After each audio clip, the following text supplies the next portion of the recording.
नमस्कार विद्यार्थी मित्र हो, वाघमारे क्लासरूम या आपल्या यूट्यूब चॅनलवर तुमचं मनापासून स्वागत आहे. आज आपण जनरल नॉलेजचे प्रश्न या व्हिडिओमध्ये पाहणार आहोत. हे प्रश्न तुम्हाला महाराष्ट्रातील कोणत्याही स्पर्धा परीक्षेसाठी उपयुक्त ठरणार आहेत. तसेच TCS असो, IBPS असो, MPSC, जिल्हा परिषद यांपैकी कोणाही मार्फत घेतल्या जाणाऱ्या परीक्षांमध्ये हे प्रश्न हमखास विचारले जातात. चला तर सुरू करूयात आजचे सामान्य ज्ञानाचे प्रश्न. व्हिडिओला लाईक आणि सबस्क्राईब करून. प्रश्न क्रमांक 1. चंद्रावरील पाण्याचे अस्तित्व शोधून काढणारा पहिला देश कोणता? या प्रश्नाचं योग्य उत्तर सर्वांना माहीतच असेल, भारत असं या प्रश्नाचं योग्य उत्तर आहे. आपल्या भारत या देशाने चंद्रावर पाण्याचे अस्तित्व असण्याचा निष्कर्ष हा 2008 मध्येच मांडलेला आहे. 2008 साली भारताचे ज्यावेळेस चांद्रयान-1 हे यान चंद्रावर पोहोचले होते, त्यावेळेस या चांद्रयान-1 या यानाने वर्षभर त्या ठिकाणी चंद्राचा अभ्यास केला आणि त्यावेळेस चंद्रावर देखील पाणी असल्याचे पुरावे या आपल्या भारतीय अंतराळ संशोधन संस्थेला त्यावेळेस मिळाले आणि त्यामुळे त्यानंतरच भारताने चांद्रयान-2 आणि चांद्रयान-3 या मोहिमा पुढे पार पाडल्या. त्यापैकी चांद्रयान-2 ही अपयशी ठरली, परंतु नुकतीच झालेली जी चांद्रयान-3 मोहीम आहे तर ती यशस्वीपणे भारताकडून पार पडलेली आहे. प्रश्न क्रमांक 2. राज्यघटनेतील कोणत्या कलमामध्ये भारतीय संघराज्याच्या नावाची तरतूद आहे? या प्रश्नाचं योग्य उत्तर कलम 1 असं आहे. भारताचे जे भारत नाव आहे किंवा इंडिया ही जी दोन नावे आहेत तर या दोन्हीही नावांची तरतूद कलम 1 मध्ये त्या ठिकाणी नमूद आहे. आपल्या देशाचे नाव बदलण्याची जी डिबेट सध्या पूर्ण भारतभर चालू आहे, या सर्व गोष्टींमुळे हा प्रश्न तुम्हाला परीक्षेसाठी महत्त्वाचा ठरू शकतो. भारतीय संविधानानुसार आपल्या देशाला इंडिया तसेच भारत ही दोन्हीही नावे देण्यात आलेली असून दोन्हीही नावांचे महत्त्व तितकेच आहे. आता यापुढे दिलेले जे कलम 5 आहे तर कलम 5 मध्ये भारताच्या नागरिकतेबद्दल तरतुदी त्या ठिकाणी दिलेल्या आहेत. कलम 12 मध्ये मूलभूत हक्कांसंबंधी आपल्या राज्य संस्थेची व्याख्या दिलेली आहे आणि कलम 51 हे जे आहे ते मूलभूत कर्तव्यांशी संबंधित आहे, जे की 42व्या घटनादुरुस्तीनुसार आपल्या भारतीय संविधानात ॲड करण्यात आले. प्रश्न क्रमांक 3. रॉबर्ट क्लाईव्हने भारतात सुरू केलेली दुहेरी शासन पद्धत कोणी रद्द केली? या प्रश्नाचं योग्य उत्तर वॉरेन हेस्टिंग्स असं आहे. वॉरेन हेस्टिंग्स या ब्रिटिश गव्हर्नर जनरलने ही दुहेरी शासन पद्धती त्यावेळेस रद्द केली. रॉबर्ट क्लाईव्ह या गव्हर्नर जनरलने 1765 मध्ये बंगाल या प्रांतात ही दुहेरी शासन पद्धती त्यावेळेस सुरू केली होती आणि त्यामुळेच बंगालमधील जे प्रशासन आहे ते दिवाणी आणि निजामत यांमध्ये त्या ठिकाणी विभागले गेले होते. रॉबर्ट क्लाईव्ह याला ब्रिटिश भारताचे बाबर असेही संबोधले जाते, हेही या ठिकाणी लक्षात ठेवा. आणि पुढे 1772 साली ही जी दुहेरी शासन पद्धत ही वॉरेन हेस्टिंग्स या गव्हर्नर जनरलने पुढे रद्द केली. प्रश्न क्रमांक 4. जीवशास्त्रातील 2022 सालाचा शांतीस्वरूप भटनागर पुरस्कार कोणाला जाहीर झाला आहे? या प्रश्नाचं योग्य उत्तर डॉक्टर अश्विनी कुमार असं आहे. डॉक्टर अश्विनी कुमार यांना जीवशास्त्रातील 2022 सालाचा शांतीस्वरूप भटनागर पुरस्कार नुकताच जाहीर झाला आहे. शांतीस्वरूप भटनागर पुरस्कार याबद्दल आपण थोडीशी माहिती घेऊयात. शांतीस्वरूप भटनागर पुरस्कार हा दरवर्षी 26 सप्टेंबरला त्या ठिकाणी दिला जातो, कारण CSIR या संस्थेचा जो स्थापना दिवस आहे तो 26 सप्टेंबर असा आहे आणि या संस्थेमार्फतच विज्ञान आणि तंत्रज्ञान या क्षेत्रातील अनन्यसाधारण कामगिरीसाठी हा पुरस्कार त्या ठिकाणी दिला जातो. परंतु यावर्षी 11 सप्टेंबरला या पुरस्काराचे वितरण करण्यात आलेले आहे. जीवशास्त्र म्हणजेच बायोलॉजी या विषयातील हा पुरस्कार अश्विनी कुमार यांना मिळालेला आहे. या ठिकाणी दिलेल्यापैकी डॉक्टर अपूर्व हिरे यांना गणित या विषयात हा पुरस्कार मिळालेला आहे. प्रश्न क्रमांक 5. डोंगराळ प्रदेशात भूस्खलन होण्याचे मुख्य कारण कोणते आहे? या प्रश्नाचं योग्य उत्तर वनसंहार असं आहे. वनसंहार म्हणजेच नक्की काय?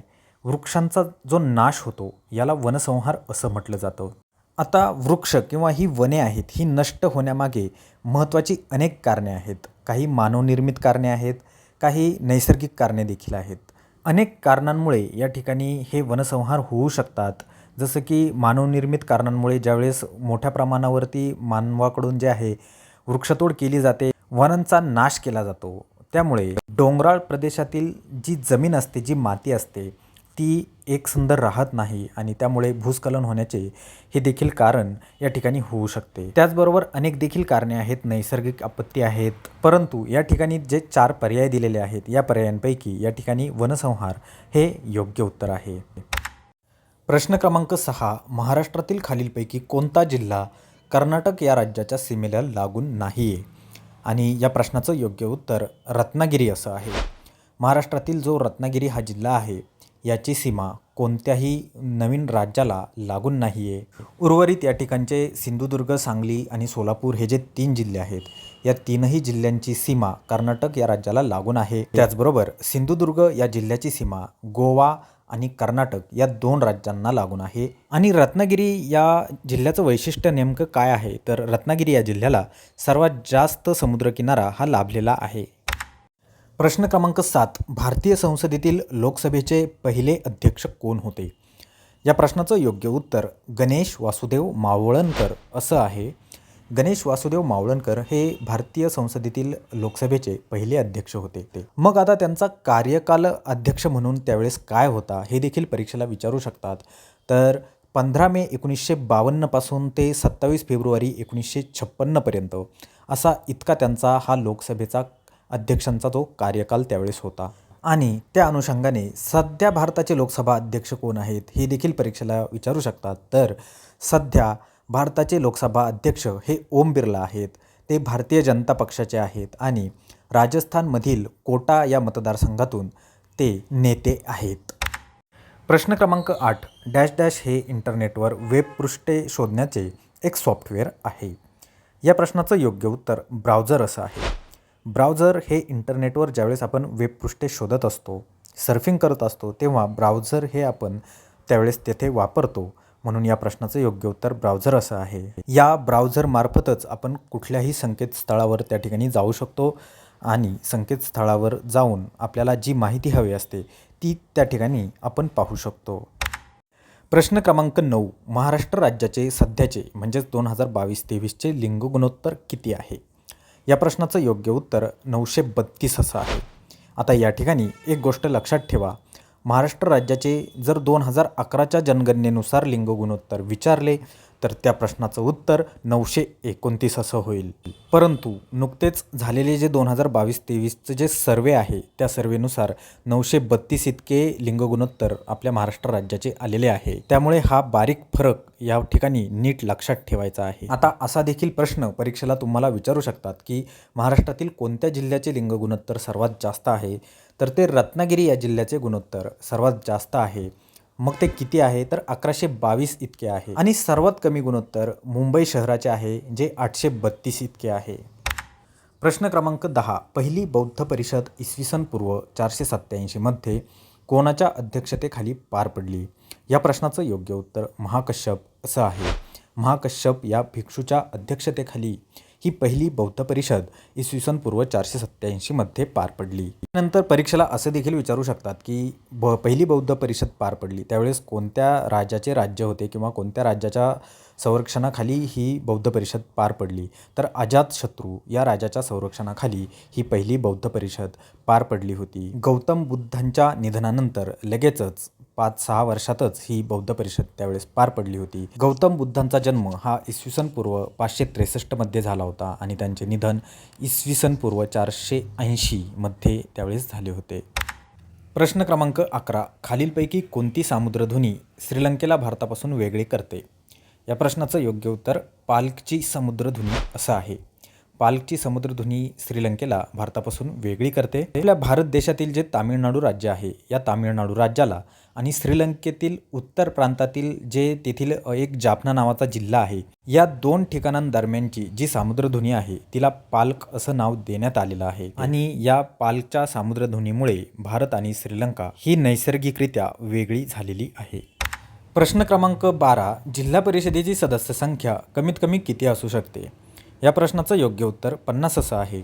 जिल्हा परिषदेची सदस्य संख्या ही कमीत कमी 50 असू शकते आणि जास्तीत जास्त किती असू शकते तर ती 75 इतकी असू शकते. आता जिल्हा परिषद ही जी आहे ही पंचायत राज व्यवस्थेमधील सर्वात वरच्या पातळीवरची संस्था आहे. जसं की गाव पातळीवर त्या ठिकाणी ग्रामपंचायत काम करते, अनेक गावे मिळून त्या ठिकाणी पंचायत समिती कार्यरत असते आणि आणि जिल्ह्यातील सगळी गावे मिळून त्या ठिकाणी जिल्हा परिषद कार्यरत असते. आणि जिल्हा परिषदेचे पदाधिकारी कोण असतात तर अध्यक्ष आणि उपाध्यक्ष हे जिल्हा परिषदेचे पदाधिकारी असतात. आणि महत्त्वाचे अधिकारी हे मुख्य कार्यकारी अधिकारी हे जिल्हा परिषदेचे असतात.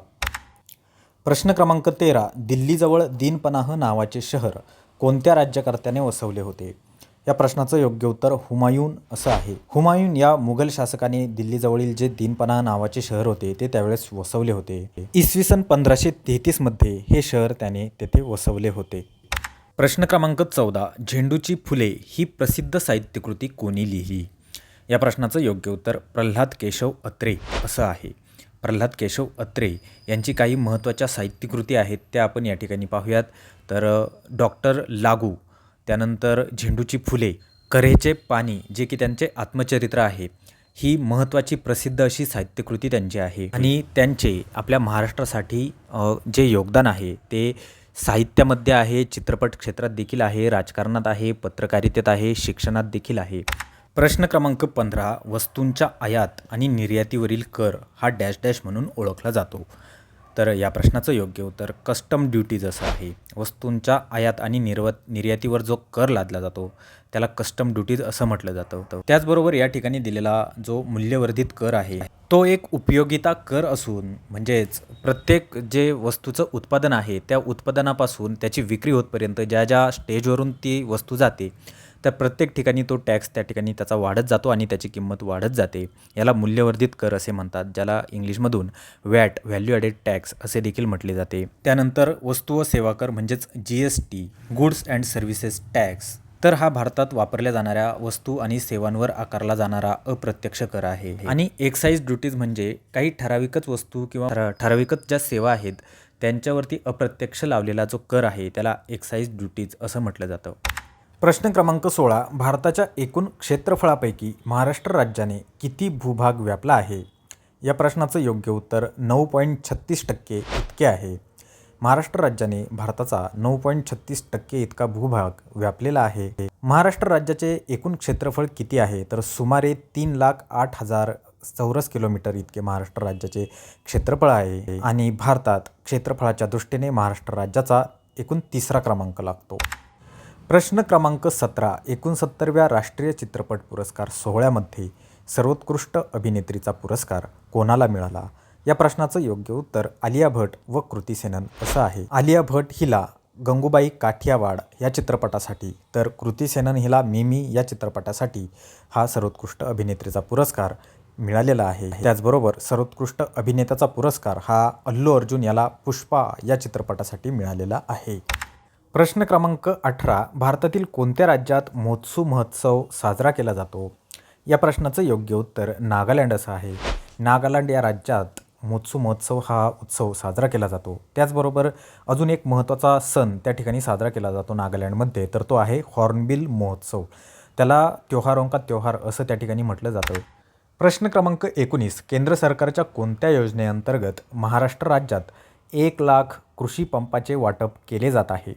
या प्रश्नाचं योग्य उत्तर ऑप्शन क्रमांक क कुसुम योजना असं आहे. केंद्र सरकारची जी कुसुम योजना आहे तर त्या योजनेअंतर्गत महाराष्ट्रात 1,00,000 कृषी पंपाचे वाटप सध्या केलेले जात आहे. प्रश्न क्रमांक 20. 1947 मध्ये भारतातील ब्रिटिश राजवट संपुष्टात आली तेव्हा भारतात साक्षरतेचा दर किती टक्के होता?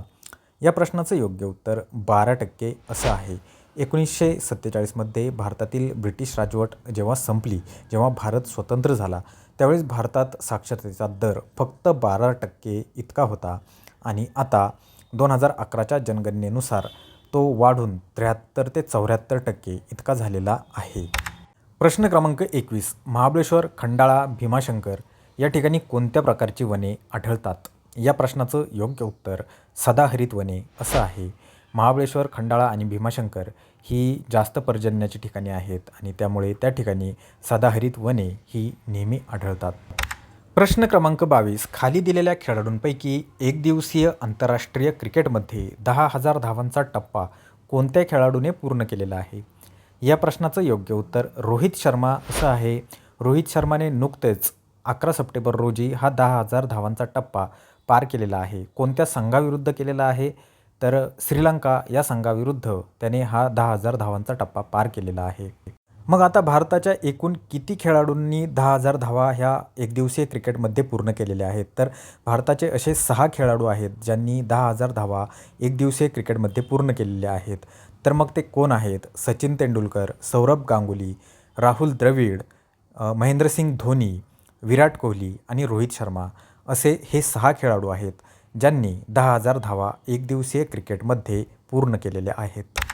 प्रश्न क्रमांक 23. खालीलपैकी कोणते जीवनसत्व त्वचेच्या नैसर्गिक पुनरुत्पादन प्रक्रियेत मदत करते आणि कोरडी त्वचा टाळण्यास मदत करते? या प्रश्नाचं योग्य उत्तर ऑप्शन क्रमांक क जीवनसत्व क असं आहे.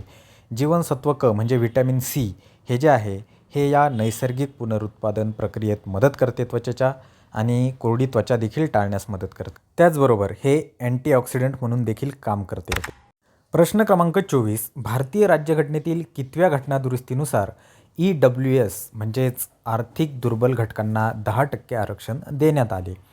या प्रश्नाचं योग्य उत्तर 103 असं आहे. ही 103वी जी घटनादुरुस्ती आहे ही केव्हा झाली? तर ही 2019मध्ये झालेली आहे आणि आत्तापर्यंत संविधानात एकूण 105 घटनादुरुस्त्या झालेल्या आहेत. प्रश्न क्रमांक 25. 2023मध्ये भारतात पार पडलेल्या G20 शिखर परिषदेचे बोधवाक्य काय होते? या प्रश्नाचं योग्य उत्तर तुम्ही मला कमेंट बॉक्समध्ये सांगायचं आहे.